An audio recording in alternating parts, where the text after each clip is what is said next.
The borders of any given territory have often been important in preserving its natural environment and also any special culture of the inhabitants. The sea is the natural border of an ancient place that lies in the eastern Mediterranean Sea, beautiful, wild, rich in history and traditions. Its name is Sardinia.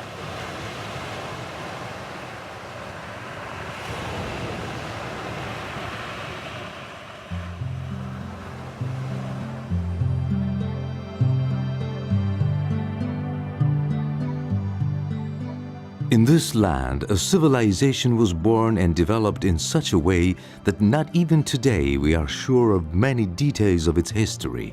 And even though we do not know the name of the islanders that lived in that historical period, called Nuraghica, taking the name from the type of buildings that these people erected all over the island. True monuments built stone upon stone with spacious living quarters inside, characteristic details which gives us the ancient word for these buildings, nuraghi.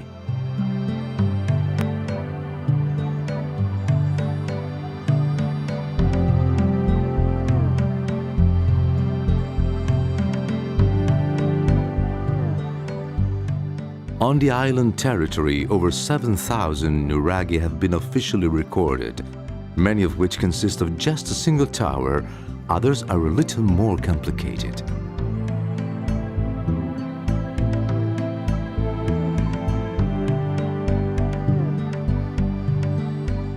The great voiceless stones, silent and inanimate, in modern times now begin to tell us more about the men who lived there so long ago. They tell us of how they were used to build these towers and how they defended it against eventual aggressors. They tell us how they were placed carefully and intelligently, following a precise plan, using simple methods, but at the same time both sophisticated and clever, so much so as to have made the history of this island. About 70 years ago, a young archaeologist, Giovanni Liliu, near Barumini, started to work on a site that would take many years to finish, to try to uncover one of the most important monuments in this nuraghic culture.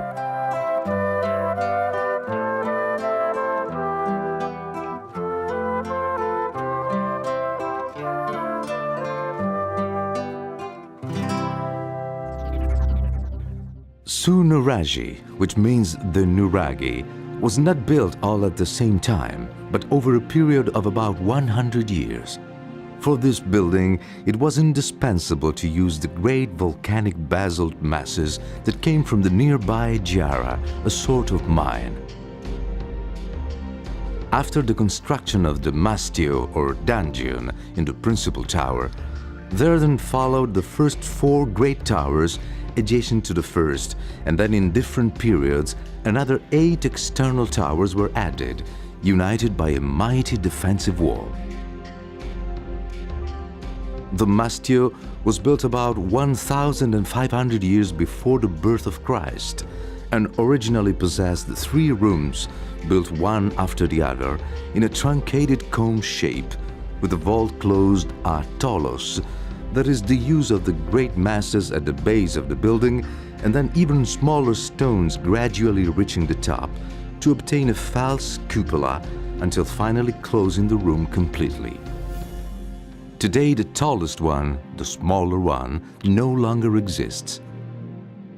200 years later, in the period called the Recent Bronze Age, we have the appearance of a mighty boundary wall and 4 towers that are arranged perfectly in 4 cardinal points. As we can see from an aerial viewpoint, we are able to appreciate the perfect 4-lobed position of the structure.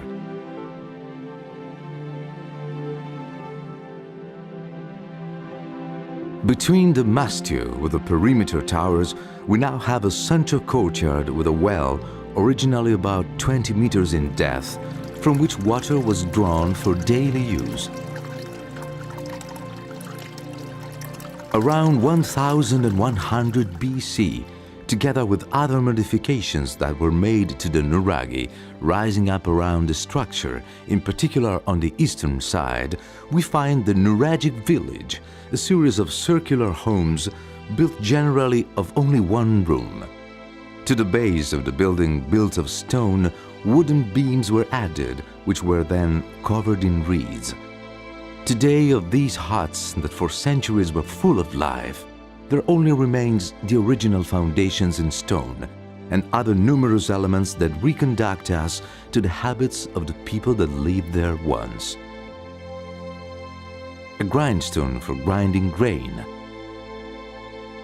A ritual area where water was taken from a small tank and heated in this oven, of which the opening is still visible, and then poured into the concave stone in the center of this small room, at the time completely closed, and where you could sit and whilst enjoying the steam coming from the boiling water, probably together with others, celebrate the cult of the steam bath.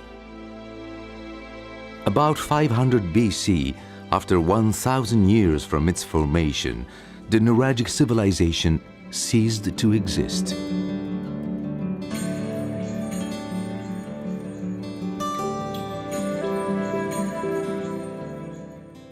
Professor Liliu's team found numerous objects during their excavations.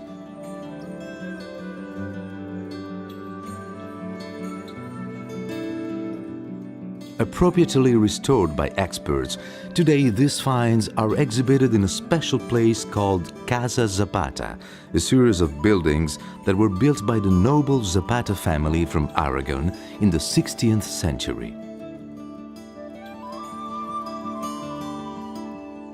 Towards the end of the 80s, the municipality of Barumini bought the entire complex with the idea of creating an important museum center. But a great surprise would leave them speechless. Another nuraghe was discovered. The archaeological dig site that was excavated discovered a three-lobed installation that was constructed entirely from local marl stone and comprised of a principal central tower, then an adjoining courtyard connecting the towers, and a cylindrical well that was excavated entirely from the solid rock. At this point, the local government made the wise decision to preserve both the nuraghe called Nuraghe Ecclesia, because it is so near to a large local church, as well as the historical house.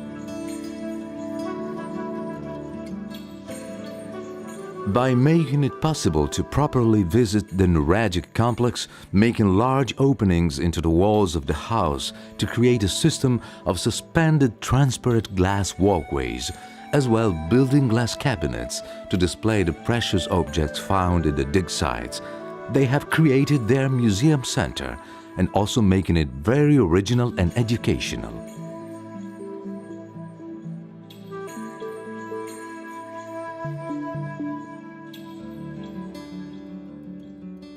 Nuraghe is the most important of the 30 nuraghe that can be found in the municipality of Barumini. A monument that is appreciated all over the world, especially thanks to UNESCO, who in 1997 declared it a World Heritage Site, recognizing it as both unique and exceptional because of the creative genius of prehistoric man.